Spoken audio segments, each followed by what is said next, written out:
शुभं करोति कल्याणम् आरोग्यं धनसम्पदा शत्रुबुद्धिविनाशाय दीपज्योति नमोऽस्तुते। दिव्यादिव्यारे दीपत्कार कानी कुंडलमोतीहार दिव्याला पाहून नमस्कार तिळाचे तेल कापसाची वात दिवा तेवे देवा पाशी उजेड पडे विष्णू पाशी माझा नमस्कार सर्व देव देवतां पाशी। ये ग लक्ष्मी बैस ग बाजे माझं घर तुला साजे घरातली इडापिडा बाहेर जाऊ दे बाहेरची लक्ष्मी घरात येऊ दे घरच्या सर्वांना उदंड आयुष्य सुख समाधान शांती लाभू दे।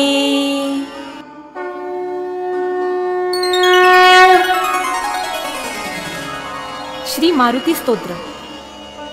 श्री गणेशाय नमः।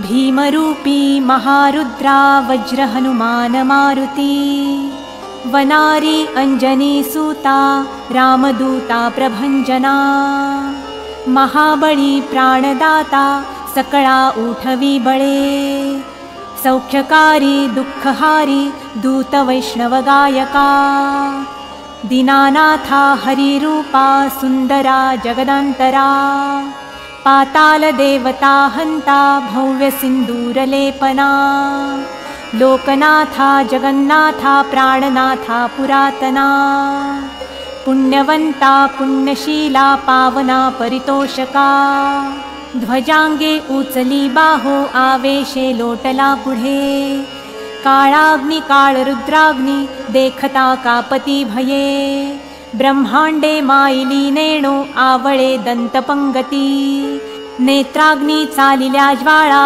भ्रुकुटी ताठिल्या बळे उच्चते मुरडिले माथा किरीटी कुंडले बरी सुवर्णकटिका सोटी घंटा किंकिणी नागरा ठकारे पर्वता ऐसा नेटका सडपातळू चपळांग पाहता मोठे महाविद्युल्लते परी कोटीच्या कोटी उड्डाणे झेपावे उत्तरेकडे मंद्राद्री सारिखा द्रोणू क्रोधे उत्पाटिला बळे आणिला मागुती नेला आला गेला मनोगती मनासी टाकिले मागे गतीसी तुलना नसे अणुपासोनी ब्रह्मांडा एवढा होत जातसे तयासी तुलना कोठे मेरु मंदार धाकुटे ब्रह्मांडा भोवते वेढे वज्रपुच्छे करू शके तयासी तुलना कैची ब्रह्मांडी पाहता नसे आरक्त देखिले डोळा ग्रासिले सूर्यमंडळा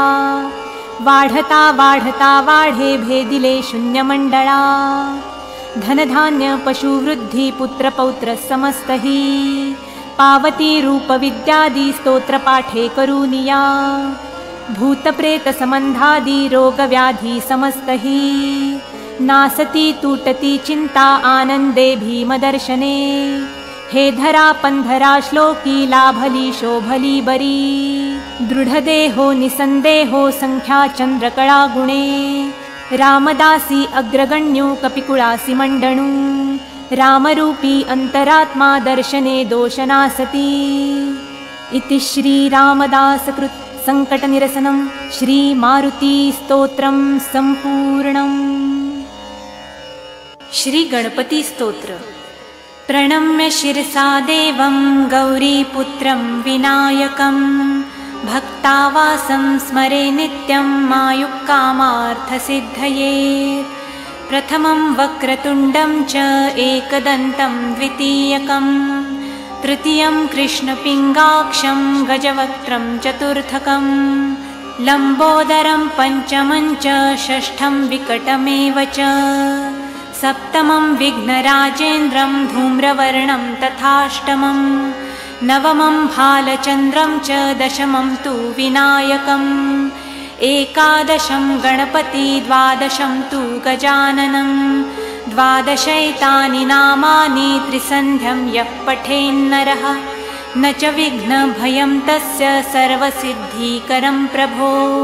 विद्यार्थी लभते विद्यां धनार्थी लभते धनं पुत्रार्थी लभते पुत्रान् मोक्षार्थी लभते गतिं।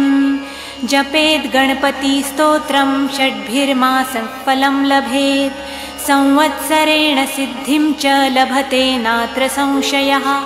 अष्टभ्यो ब्राह्मणेभ्यश्च लिखित्वा यात् समर्पयेत् तस्य विद्या भवेत् सर्वा गणेशस्य प्रसादतः।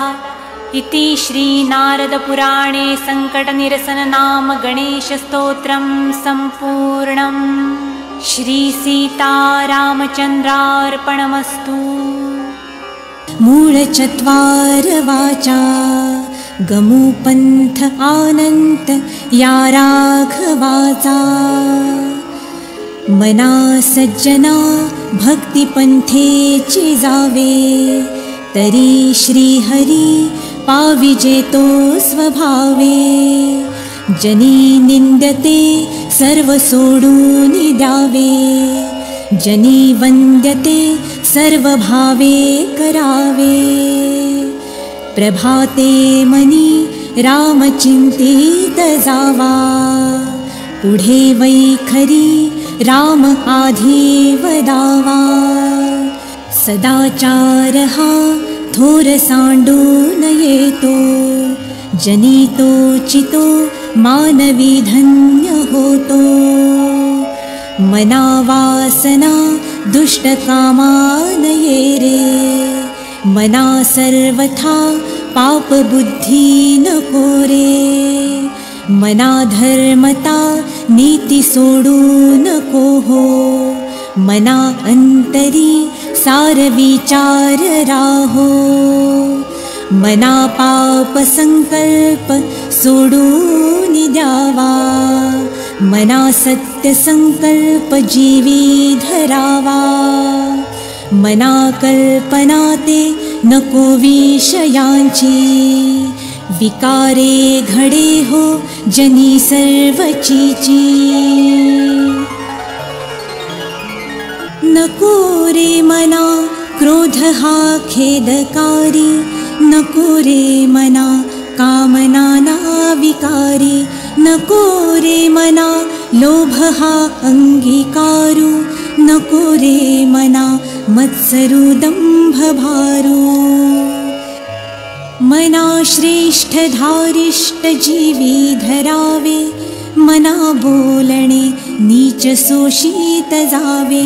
स्वये सर्वदा नम्र वाचे वदावे मना सर्व लोकांसिरे निववावे। देहे त्यागिता कीर्ती मागे उरावी मना सज्जना हेची क्रिया धरावी।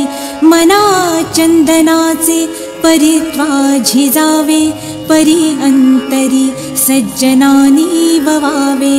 नको रे मना द्रव्यते पुढिलांचे अति स्वार्थ बुद्धि नरे पापसांचे। घडे भोगणे पापते कर्म खोटे न होता मना सारिखे दुःख मोठे। सदा सर्वदा प्रीती रामी धरावी दुखाची स्वये सांडी जीवी करावी। देहे दुःखते सुख मानित जावे विवेके सदा सस्वरूपी भरावे।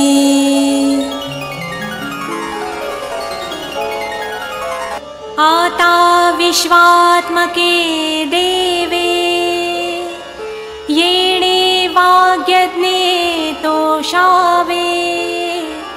तोषोनी मज द्यावे पसायदान हे।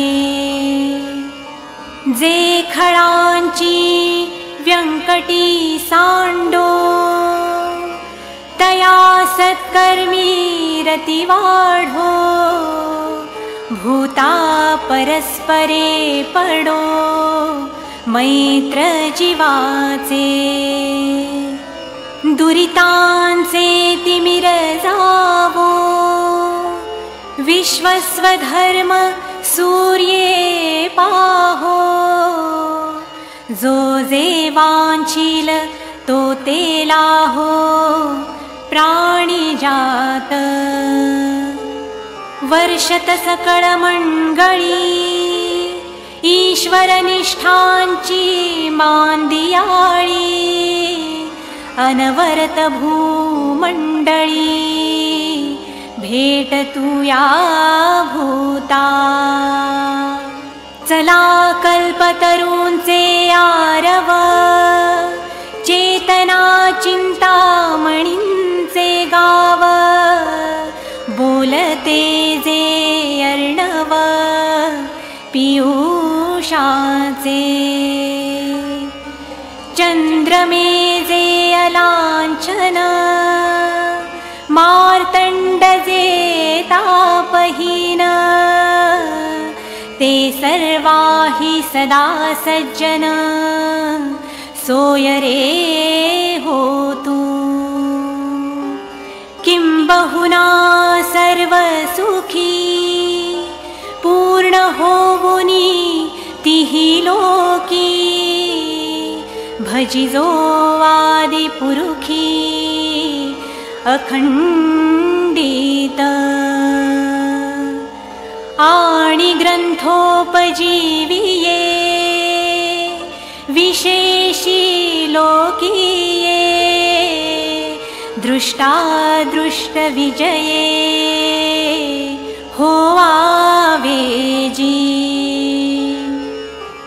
तेथ म्हणे श्री विश्वेश्वरावो, हा होईल दान पसावो, येणे वरे ज्ञान देवो, सुखिया झाला.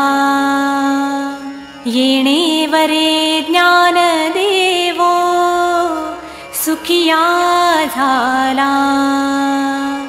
येणे वरे ज्ञान देवो, सुखिया झाला.